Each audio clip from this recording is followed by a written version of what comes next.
तेलंगाना आंदोलन इसलिए नहीं चला था कि कोई एक परिवार साम दाम दंड भेद ये रास्ता अपना करके तेलंगाना को तबाह करने में नई नई साजिश करते रहे। नरेंद्र मोदी जी का सरकार लोकशाही को नहीं मानता, तानाशाही को मानता है। लोकतंत्र को नहीं मानते, षड्यंत्र को मानते हैं। जस्टिस पारदीवाला साहब, जस्टिस सूर्यकांत साहब, I am saluting you. Please keep the same spirit to save India. इन तानाशाही के लोगों से देश को बचाना पड़ता है, न्यायपालिका को। देश के प्रधानमंत्री मोदी और तेलंगाना के मुख्यमंत्री केसीआर के बीच जुबानी जंग का ये तो नमूना भर है।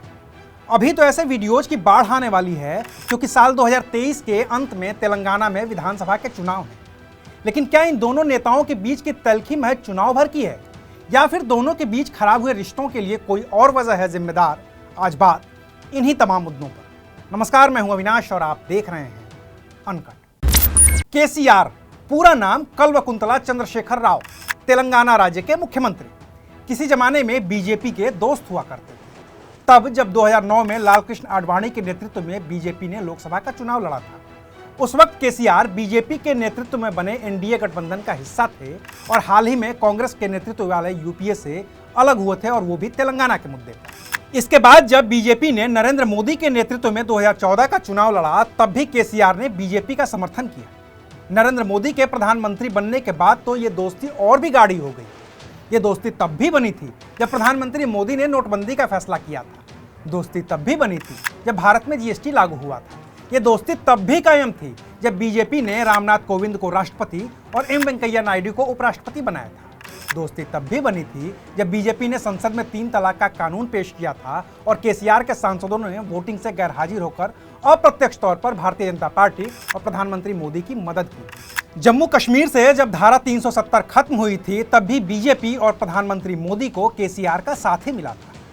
तो फिर ऐसा क्या हुआ कि 2019 में नरेंद्र मोदी के दोबारा प्रधानमंत्री बनने के चंद महीनों के अंदर ही मोदी और केसीआर, या कहिए कि बीजेपी और टीआरएस के रिश्तों में इतनी तल्खी आ गई कि दोनों ने एक दूसरे पर राजनीतिक हमलों के साथ ही व्यक्तिगत हमले भी शुरू कर दिए।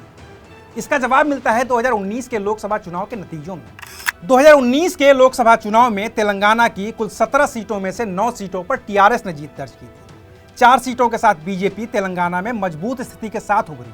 वहीं कांग्रेस के पास महज 3 और असदुद्दीन ओवैसी की पार्टी एआईएमआईएम को 1 सीट मिली, जो खुद ओवैसी ने जीती थी। इससे पहले विधानसभा चुनाव में केसीआर की टीआरएस इतनी मजबूत स्थिति में थी कि उसे कभी लगा ही नहीं कि बीजेपी तेलंगाना में टीआरएस को कभी चुनौती भी दे पाएगी। आंकड़े भी इस बात की गवाही दे रहे थे, क्योंकि 2014 के विधानसभा चुनाव में टीआरएस को कुल 119 सीटों में से 63 पर जीत मिली थी। कांग्रेस 21 पर थी, टीडीपी को 15 सीटें मिली थी और बीजेपी महज 5 सीट ही जीत पाई। 2018 में तो टीआरएस ने जीत का अंतर और भी बड़ा कर लिया था। तब टीआरएस को कुल 119 सीटों में से 87 सीटों पर जीत मिली थी। कांग्रेस 19 पर और टीडीपी 2 सीटों पर सिमट गई थी। बीजेपी की भी 2 सीटें कम हो गई और उसे महज 3 सीटें ही मिली। इन नतीजों से टीआरएस और केसीआर दोनों को लगा कि तेलंगाना में तो बीजेपी उनके लिए कोई चुनौती है ही नहीं। 2019 के लोकसभा चुनाव में भी 4 सीटों पर बीजेपी के जीतने पर केसीआर ने कोई ध्यान नहीं दिया। लेकिन नवंबर 2020 में तेलंगाना के दुब्बाक और 2021 में हुजूराबाद सीट पर हुए उपचुनावों ने टीआरएस को बीजेपी के प्रति सचेत कर दिया। इन दोनों ही सीटों पर बीजेपी ने जीत दर्ज की थी, जबकि दोनों ही सीटें टीआरएस की रही थी। रही सही कसर पूरी कर दी थी 2020 में हुए ग्रेटर हैदराबाद नगर निगम चुनाव में, जहां टीआरएस की सीटें 99 से घटकर 55 हो गई, जबकि पिछली बार महज 4 सीट जीतने वाली बीजेपी ने 2020 में टीआरएस से थोड़ी ही कम 48 सीटें जीती थी। इसने केसीआर और टीआरएस के कान खड़े कर दिए। नतीजा यह हुआ कि जो केसीआर कभी प्रधानमंत्री नरेंद्र मोदी के दोस्त हुआ करते थे, अब प्रधानमंत्री मोदी की पार्टी के तेलंगाना में बढ़ते दखल के बाद पार्टी और प्रधानमंत्री दोनों के खिलाफ तल्ख हो गए हैं। और यही तल्खी उनके बयानों में भी साफ तौर पर दिखने लगी है। राज्यों के सरकार को गिराने में आप व्यस्त है।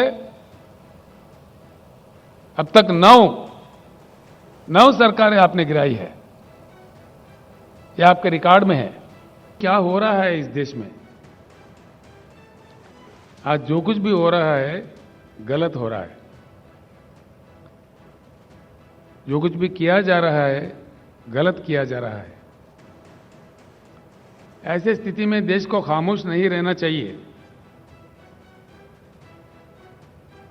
आवाज उठाना चाहिए, सबको एकत्रित होना चाहिए और एक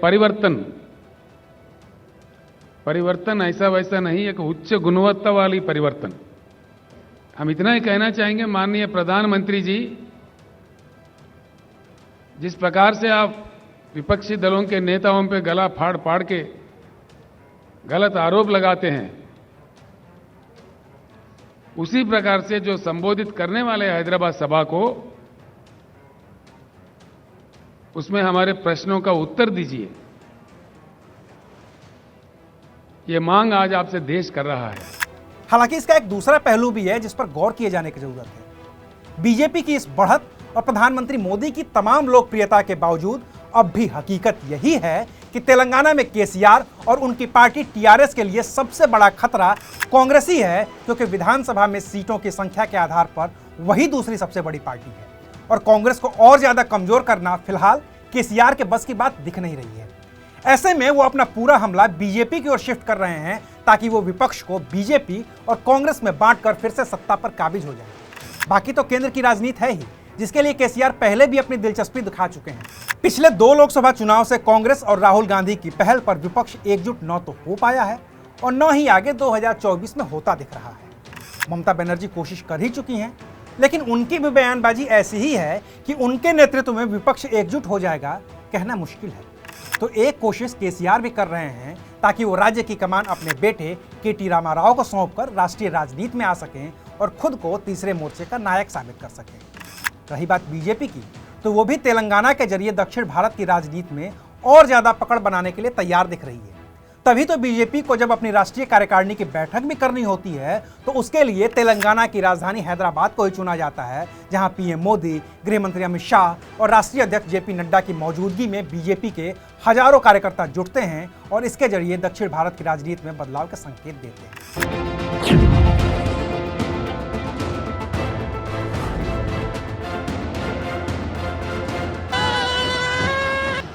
और रही बात हिंदुत्व की, तो केसीआर का हिंदुत्व और केसीआर का कट्टर हिंदुत्व वाला चेहरा तेलंगाना में किसी भी मायने में बीजेपी के कट्टर हिंदुत्व से जरा भी कम नहीं है।